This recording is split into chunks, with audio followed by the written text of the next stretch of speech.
Sir 27 हो गए। हाँ जी, क्या नजर आ रहा है आपको स्क्रीन पे? सर स्क्रीन पे आपकी आईडी गूगल अब शो हो रहा है सर। हो रहा है शो? जी सर। चले, आपने ये जो पिछले 6 लेक्चर्स हैं वो अटेंड किए हैं सबने? जी सर। उनमें हमने डिफरेंट बायोलॉजिकल डेटाबेसेस के बारे में बात की थी कि बायोलॉजिकल डेटाबेसेस में हम जितनी भी मैक्रो मॉलिक्यूल से रिलेटेड इंफॉर्मेशन है वो स्टोर करते हैं। ऐसे ही है। जी सर। ये सारे जरा स्टूडेंट एक दफा अनम्यूट करके रिस्पॉन्स दें। आवाज आ रही है सबको? जी सर। यस सर, आवाज आ रही है। यस सर, आ चले रही है आवाज। चले, ये जो बायोलॉजिकल डेटाबेसेस है ना, उनको आज हम देखेंगे फिजिकली विजिट करके कि ये असल में डेटाबेसेस हैं क्या। अभी तक तो आपको लग रहा होगा कि ये सारी हवा में बातें हो रही हैं कि ये जैन बैंक है, ये फलानी डेटाबेस है। तो एक आपने पढ़ा कि दो तरह की डेटाबेसेस हैं। एक को हम कहते हैं प्राइमरी डेटाबेस और दूसरी को सेकेंडरी डेटाबेस। प्राइमरी डेटाबेस में आपने कहा था कि ओरिजिनल डाटा जो आप अपलोड करते हैं ना वो प्रेजेंट होता है। प्राइमरी डेटाबेसेस में से एक जो डेटाबेस थी वो थी जैन बैंक। जैन जो है ये जेनेटिक से है। जेनेटिक बैंक आप समझ लें कि ये सारे जेनेटिक इंफॉर्मेशन जीनोम सीक्वेंसेस को स्टोर करती है। हम डायरेक्ट, अच्छा ये देखें, ये एक प्राइमरी डेटाबेस थी जैन बैंक। ये जैन जो है ना ये जेनेटिक से है। तो जेनेटिक बैंक का मतलब है ये जीनोमिक सीक्वेंसेस को स्टोर करती है। ये जो है ना ये जैन बैंक का होम पेज है। इसका वेब एड्रेस ऊपर देखें कि आपको नजर आ रहा होगा। ये असल में एनसीबीआई जो है ना ये एक एजेंसी है जो कि इस डेटाबेस को ओन करती है। तो ये इसका वेब एड्रेस है ncbi.nlm.nih.gov/genbank। तो जैसे ही आप इसके होम पेज पे आएंगे ना, आपको यहाँ पे ये देखें कि ये सर्च बार नजर आ रही है, एक सर्च बॉक्स नजर आ रहा है। इस सर्च बॉक्स के ये लेफ्ट साइड पे देखें तो यहाँ पे आप अपनी जो सर्च है ना उसको मॉडिफाई कर सकते हैं। फिलहाल आप न्यूक्लियोटाइड सीक्वेंस किसी जीन का ढूंढना चाहते हैं तो इसको हमने यहाँ पे न्यूक्लियोटाइड पे ही रखा है। ठीक है, तो न्यूक्लियोटाइड। अब यहाँ पे कोई भी जीन आपके ज़हन में आ रही है, फर्ज करें मैं कोई ह्यूमन जीन को सर्च करना चाहता हूँ तो मैं स्पीशीज का नाम लिखूंगा होमो सेपियंस। अब एक ट्यूमर सप्रेसर जीन होती है P53 जीन। आपने मॉलिक्यूलर बायोलॉजी का कोर्स पढ़ा है, सेल एंड मॉलिक्यूलर बायोलॉजी पढ़ी है। P53 जीन का नाम आपने सुना होगा। तो मैं होमो सेपियंस की P53 जीन का न्यूक्लियोटाइड सीक्वेंस जो है वो जानना चाहता हूँ। ये सीक्वेंस मुझे इस डेटाबेस के अंदर से मिल सकता है। तो इसको रिट्रीव कैसे करना है? सर्च बॉक्स के अंदर आप इस जीन का नाम लिखेंगे और इधर से सर्च की कमांड जो है वो दे देंगे। तो ये देखें, तो ये मेरे पास कुछ सर्च रिजल्ट्स आ गए हैं। होमो सेपियंस के अंदर जो ट्यूमर सप्रेसर जीन थी P53, ये आपके सामने, ये उसने एक हमें रिसर्च रिजल्ट दिया। अब आपने अगर लेक्चर जो है ना वो गौर से सुने हो, आपने वहां पे एक बात पढ़ी थी कि जितनी भी डेटाबेसेस हैं उनके अंदर क्रॉस रेफरेंसिंग मौजूद होती है। क्या मौजूद होती है? Cross referencing. इसका मतलब होता है कि एक डेटाबेस के अंदर दूसरी डेटाबेसेस के डायरेक्ट लिंक्स दिए होते हैं। आप किसी भी लिंक पे क्लिक करेंगे वो डायरेक्ट आप किसी और डेटाबेस के अंदर पहुंच जाएंगे।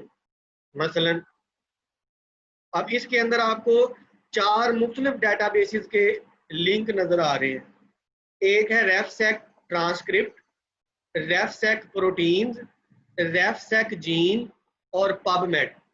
ये चारों जो हैं ये डिफरेंट डेटाबेसेस हैं। इनमें से पहले देखें ये पबमेड डेटाबेस, ये क्या है? पबमेड असल में पब पब्लिकेशन से है। इसमें P53 जीन से रिलेटेड जितने भी रिसर्च आर्टिकल्स पब्लिश हो चुके हैं ना जितने भी रिसर्च पेपर्स पब्लिश हो चुके हैं, सारा पब्लिश्ड लिटरेचर इस जीन से रिलेटेड आपको ये पबमेड डेटाबेस के अंदर मिलेगा। और ये रिजल्ट शो कर रहे हैं कि P53 से रिलेटेड तकरीबन 9800 के करीब रिसर्च पेपर्स इस डेटाबेस में मौजूद है। इसी तरह ये बाकी तीनों डेटाबेस रेफसेक जो है ये एब्रीविएशन है रेफरेंस सीक्वेंस का, ये भी एक डेटाबेस है। रेफसेक ट्रांसक्रिप्ट, इससे समझ आ रही है कि इसमें आपको ट्रांसक्रिप्ट यानी कि मैसेंजर आरएनएज ट्रांसक्रिप्शन से जो बने हैं, इस डेटाबेस के अंदर आपको P53 जीन के जितने भी ट्रांसक्रिप्ट्स हैं यानी कि मैसेंजर आरएनएज हैं, उनका सीक्वेंस आपको इस डेटाबेस में मिलेगा। आपने एक टर्म पढ़ी थी अल्टरनेटिव स्प्लाइसिंग, यानी कि एक ही जीन मुख्तलिफ तरीकों से स्प्लाइसिंग के बाद एक से ज्यादा तरह के आरएनएज बना सकती है। अब यहाँ पे शो हो रहा है कि 15 रिजल्ट है इस डेटाबेस में। इसका मतलब है P53 जो जीन है अल्टरनेटिव स्प्लाइसिंग के जरिए ये 15 मैसेंजर आरएनएज बना सकती है और इन तमाम के सीक्वेंसेस आपको इस डेटाबेस में मिलेंगे। इसी तरह 15 मैसेंजर आरएनए से 15 ही मुख्तलिफ तरह की प्रोटीन्स बनेंगी, पॉलीपेप्टाइड्स बनेंगी। उन 15 प्रोटीन्स का अमाइनो एसिड सीक्वेंस ये आपको मिलेगा रेफसेक प्रोटीन के अंदर। रेफसेक प्रोटीन जो है ये एक अलहदा से डेटाबेस है और आपको फिलहाल चाहिए था न्यूक्लियोटाइड सीक्वेंस, तो P53 का न्यूक्लियोटाइड सीक्वेंस आपको मिलेगा रेफसेक जीन के अंदर और वो जो है उसके अंदर एक ही एंट्री है। तो आइए यहाँ पे क्लिक करके देखते हैं कि हमें न्यूक्लियोटाइड सीक्वेंस, हमने रेफसेक जीन के ऊपर क्लिक किया ताकि हमें P53 जीन का न्यूक्लियोटाइड सीक्वेंस मिल जाए। तो ये हमें इस पेज पे ले आया। इस पेज पे सबसे पहले तो ये देखें, इसका मतलब है कि आप इस वक्त कौन सी डेटाबेस के अंदर हैं। आप इस वक्त जेन बैंक डेटाबेस के अंदर हैं। अब P53 जीन जिसका दूसरा नाम TP53 भी है, अब सॉरी, अब बार बार जब आप वीडियो लेक्चर्स देख रहे होंगे बार बार एक टर्म यूज हो रही थी एनोटेशंस। ये एनोटेशंस क्या है? एनोटेशंस का मतलब होता है जितनी भी पॉसिबल एडिशनल इंफॉर्मेशन उस जीन से मतलब आपको मिल सके। तो ये सारी देखें, अभी तक न्यूक्लियोटाइड सीक्वेंस आपकी स्क्रीन पे आपको नजर नहीं आ रहा, आपको सिर्फ अभी तक उसके मतलब जितनी भी एडिशनल इंफॉर्मेशन है वो नजर आ रही है, जिसमें से कुछ इंपॉर्टेंट इंफॉर्मेशन की हम बात कर लेते हैं। सबसे पहली रो में देखें, आपको इस जीन का ये एक नंबर नजर आ रहा है जिसमें कुछ अल्फाबेट्स हैं और बाकी नंबर्स हैं। इस नंबर को हम कहते हैं ये एक्सेशन नंबर है।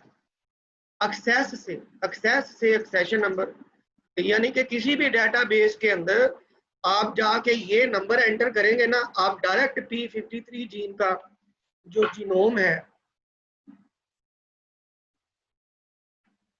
वहां से फाइंड कर सकते हैं। इसके बाद यहाँ पे बताया कि इस जीन के अंदर कितने बेस पेयर्स हैं, तकरीबन 32,000 के करीब बेस पेयर्स हैं। इसके बाद बताया कि ये जो सीक्वेंस आपको अभी नजर आएगा थोड़ी देर बाद, ये किस चीज का सीक्वेंस है। हमने रेफसेक जीन के ऊपर क्लिक किया था तो इस वक्त हमें डीएनए सीक्वेंस मिल रहा है और डीएनए की टाइप कौन सी है? Linear DNA. आपने पढ़ा कि कुछ बैक्टीरिया के अंदर और वायरसेस के अंदर सर्कुलर डीएनए भी होता है, तो ये डीएनए की कौन सी टाइप है? Linear DNA. और ये इस डेटाबेस के अंदर डिपॉजिट कब किया गया था सीक्वेंस, ये अपडेट कब किया गया था? 13 मई 2020 को। सॉरी। इसी तरह ये सारी नीचे इसके मुतालिक इंफॉर्मेशन है कि ये ऑथर कौन है जिसने इसको अपडेट किया था, उसका रिसर्च पेपर कौन सा था, ये रिसर्च पेपर किस जर्नल में पब्लिश हुआ। ये सारी इंफॉर्मेशन इस जीन से रिलेटेड आपको मिलेगी। इसे हम कहते हैं एनोटेशंस। आप इस पेज को स्क्रॉल डाउन करते जाएं। असल आपका जो चलें कि न्यूक्लियोटाइड सीक्वेंस है वो यहाँ से स्टार्ट हो रहा है। ये इस जीन का न्यूक्लियोटाइड सीक्वेंस है, साइटोसिन, थाइमीन, साइटोसिन। तो ये सारा यहाँ से लेके एंड तक, ये असल में इस जीन का ये न्यूक्लियोटाइड सीक्वेंस है। तकरीबन 32,000 न्यूक्लियोटाइड्स इस जीन के अंदर प्रेजेंट है। इसे हम क्या कहते हैं, ये है असल में रिट्रीवल ऑफ डाटा, कि ये किसी ऑथर ने दुनिया के किसी कोने में बैठ के P53 जीन को सीक्वेंस किया था, उसका सीक्वेंस उसने डेटाबेस के अंदर अपलोड कर दिया, और आप अब चिन्योट में बैठ के इस जीन का जो सीक्वेंस है वो रिट्रीव कर पा रहे हैं कि P53 जीन के अंदर ये वाले न्यूक्लियोटाइड प्रेजेंट होते हैं। तो ये है मकसद इन बायोलॉजिकल डेटाबेसेस का। नंबर 1 स्टोरेज ऑफ डाटा, और नंबर 2 रिट्रीवल, और नंबर 3 डिस्ट्रीब्यूशन, कि अमेरिका में बैठ के आपने चिन्योट तक इस जीन का जो सीक्वेंस है वो पहुंचा दिया। तो ये थोड़ी सी आपको कहने के एक्सपीरियंस करवाना था कि ये डेटाबेसेस हैं क्या, जो हम इतने दिन से डेटाबेसेस पे बात कर रहे हैं। तो इस तरह से आप किसी भी जीन का सीक्वेंस जो है वो रिट्रीव कर सकते हैं। अब आ जाए एक दफा फिर जेन बैंक के होम पेज पे चलते हैं। ले जी, हमने एक न्यू टैब के अंदर एक दफा फिर से होम पेज खोल लिया। अब आप कोई और जीन सोचें, किसी और जीन का हम न्यूक्लियोटाइड सीक्वेंस जो है वो फाइंड करना चाहते हैं, या ऐसा करते हैं कि किसी और ऑर्गेनिज्म के अंदर P53 जीन ही हम फाइंड आउट करने की कोशिश करते हैं। सोचें जरा किस ऑर्गेनिज्म के अंदर आप सर्च करेंगे।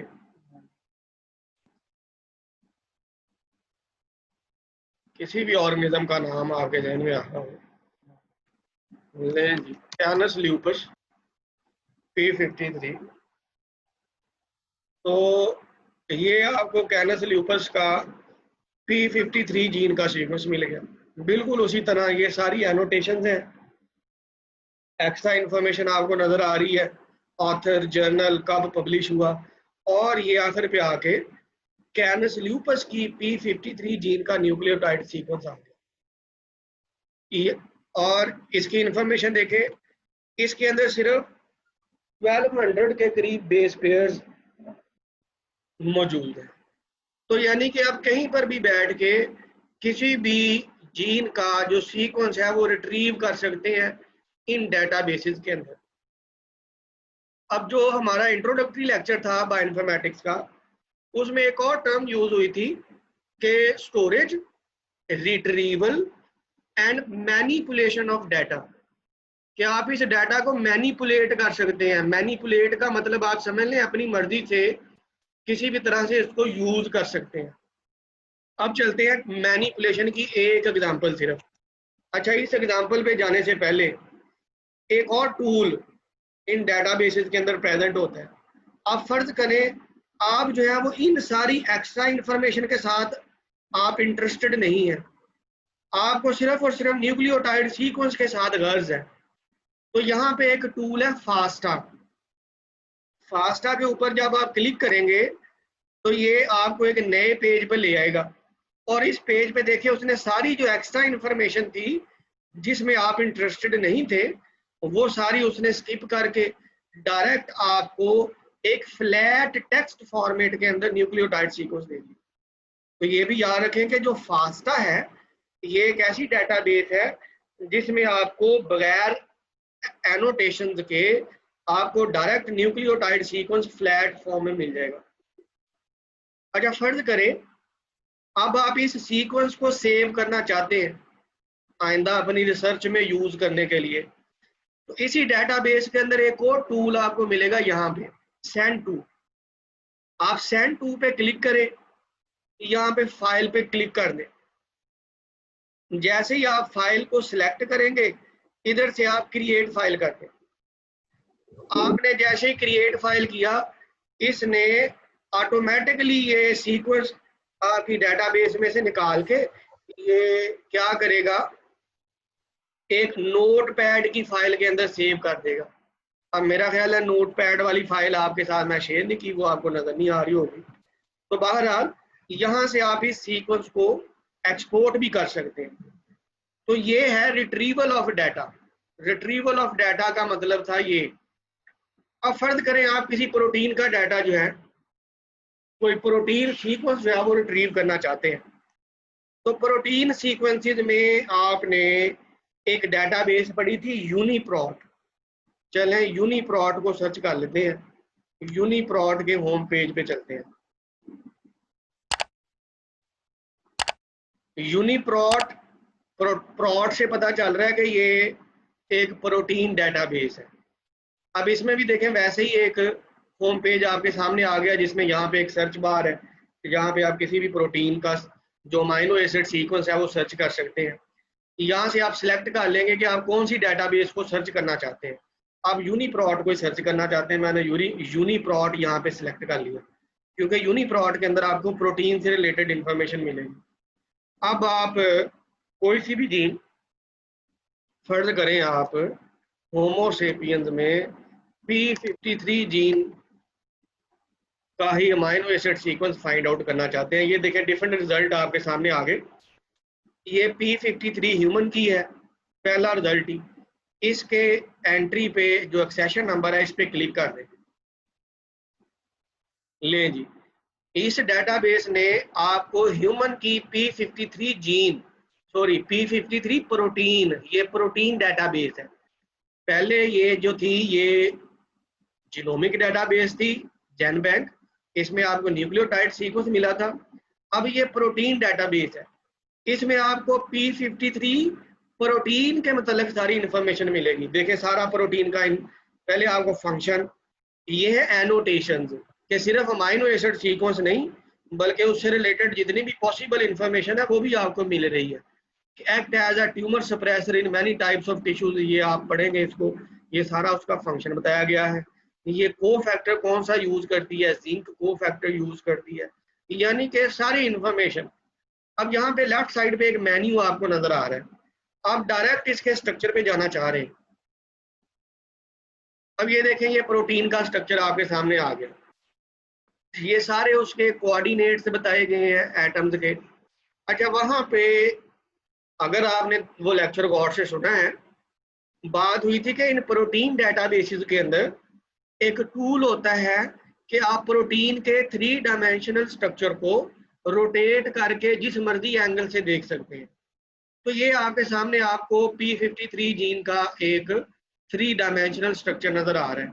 आप चाहते हैं इसको किसी और एंगल से देखें, सिंपली इस पे माउस क्लिक करें, क्लिक को होल्ड करके माउस को मूव करें। आप इस प्रोटीन को जिस मर्जी एंगल से चाहे देख सकते हैं। इसकी एक्टिव साइट कहाँ है, एक्टिव साइट की शेप कैसी है, इसको रोटेट करते जाएं, अपनी मर्जी के एंगल से देखते जाएं। तो ये डाटाबेसेस जो है आपके सामने, ये ना सिर्फ उनके फंक्शंस बल्कि उनके स्ट्रक्चर्स को भी स्टोर किया हुआ है यूनिप्रोट ने। इसी तरह आप अगर चाहते हैं कि इसका सीक्वेंस क्या है, आप इधर लेफ्ट मेन्यू पे आ जाएं, सीक्वेंस पे आपने क्लिक किया, इस प्रोटीन का अमाइनो एसिड सीक्वेंस जो है वो आपके सामने आ गया। अपने जो पहले लेक्चर के अंदर हमने बात की थी कि आप लोगों ने अमाइनो एसिड्स के जो 1 लेटर सिंबल्स है ना वो लाजमी याद रखने हैं। तो ये देखें ये प्रोटीन का जो सीक्वेंस है, ये 10-10 के ग्रुप्स में ये 1 लेटर सिंबल्स की मदद से रिप्रेजेंट किया गया है। देखें मैथ्यूनीन है, ई से पता नहीं क्या था मुझे नहीं याद, फिनाइल एलानीन है, इसी तरह बाकी सारे। तो ये सारा अमाइनो एसिड सीक्वेंस आपको मिल गया। तो ये एक प्रोटीन डाटाबेस है। तो इस तरह से ये बायोलॉजिकल डाटाबेसेस जो हैं, ये बायोलॉजिकल मैक्रोमोलिक्यूल से रिलेटेड इंफॉर्मेशन को स्टोर करती हैं और जिनको वक्त पड़ने पे आप अपनी मर्जी से रिट्रीव कर सकते हैं। अब आ जाए वापस कि इनको आप मैनिपुलेट कर सकते हैं। मैनिपुलेशन की एक सिंपल सी एग्जांपल आपके सामने। वापस हम आ गए हैं जेनबैंक के अंदर, जहां पे हमने कैनस ल्यूपस की P53 जीन का सीक्वेंस जो है वो आइसोलेट किया हुआ था, रिट्रीव किया हुआ था। अब आप क्या चाहते हैं, आप कैनस ल्यूपस की P53 जीन को इन डाटाबेसेस के अंदर मौजूद बाकी जीन्स के साथ कंपेयर करना चाहते हैं कि ये जीन जो है ये एवोल्यूशनरी किन किन जीन्स से रिलेटेड है। यहाँ पे एक छोटा सा टूल होता है, छोटा सा तो नहीं, बड़ा पावरफुल टूल है, ब्लास्ट। यहाँ से आप क्या करेंगे, रन ब्लास्ट पे क्लिक कर देंगे।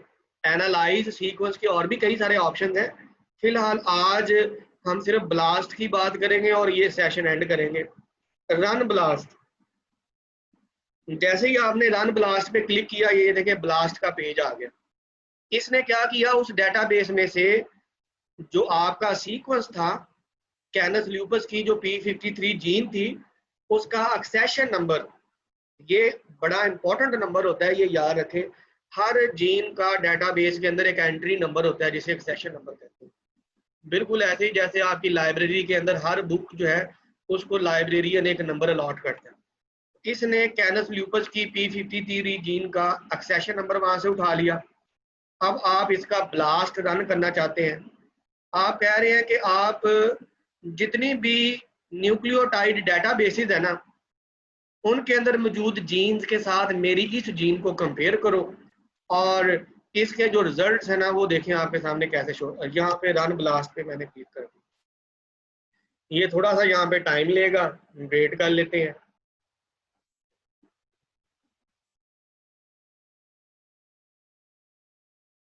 लें जी, आपके सामने रिजल्ट आ गए। और रिजल्ट कैसे आए हैं कि एरर आ गया है, वो कह रहा है no significant similarity was found. आइए दोबारा कोशिश करते हैं। चले हम ऐसा करते हैं, यहाँ पे एक ऑप्शन होता है कि आप इस सीक्वेंस को डेटाबेसेस के अंदर मौजूद तमाम सीक्वेंसेस के साथ कंपेयर कर लें। एक ऑप्शन होता है कि आप अपनी मर्जी के दो सीक्वेंसेस को कंपेयर करना चाहते हैं। ले यहाँ अलाइन टू और मोर सीक्वेंसेस। अब यहाँ पे एक नया बॉक्स अपीयर हो गया।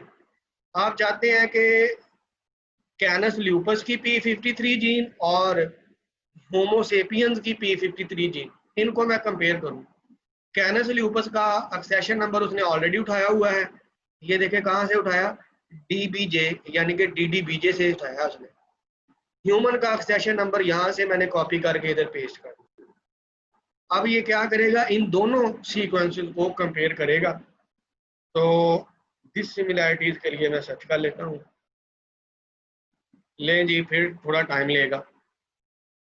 ये देखें आपके सामने रिजल्ट आ गए।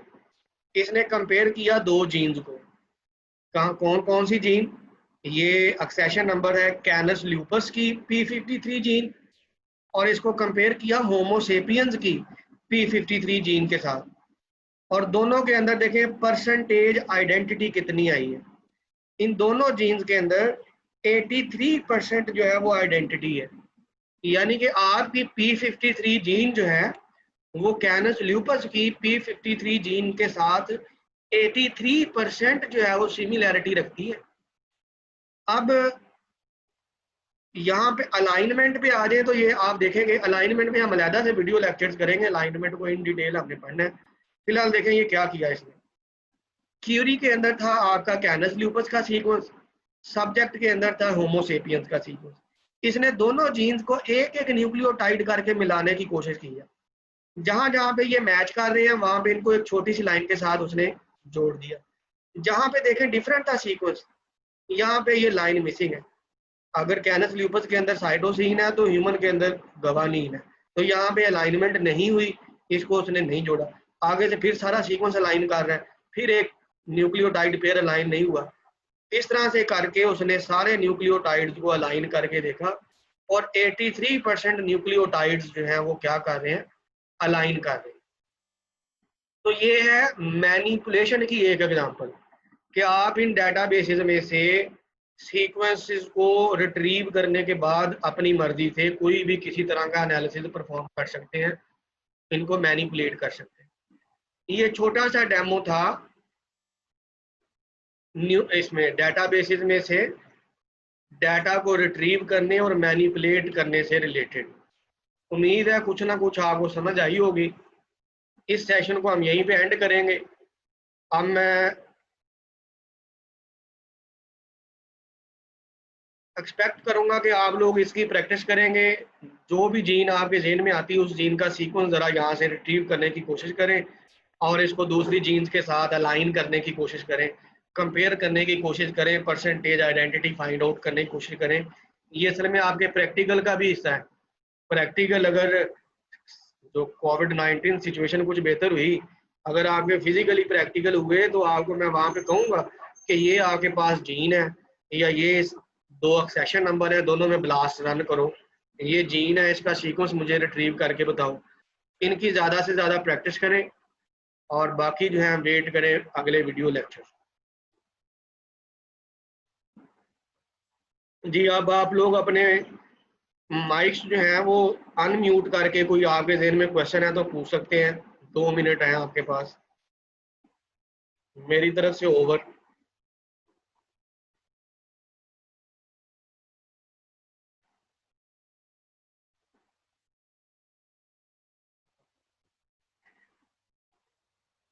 चलें, कोई क्वेश्चन नहीं है तो मैं यहाँ पे इसको एंड कर रहा हूँ। और आप लोग जो है ना फिर इसकी प्रैक्टिस करें, सीक्वेंस को कैसे हम करते हैं, रिट्रीव कैसे करते हैं और फिर इसको एनालाइज कैसे करते हैं।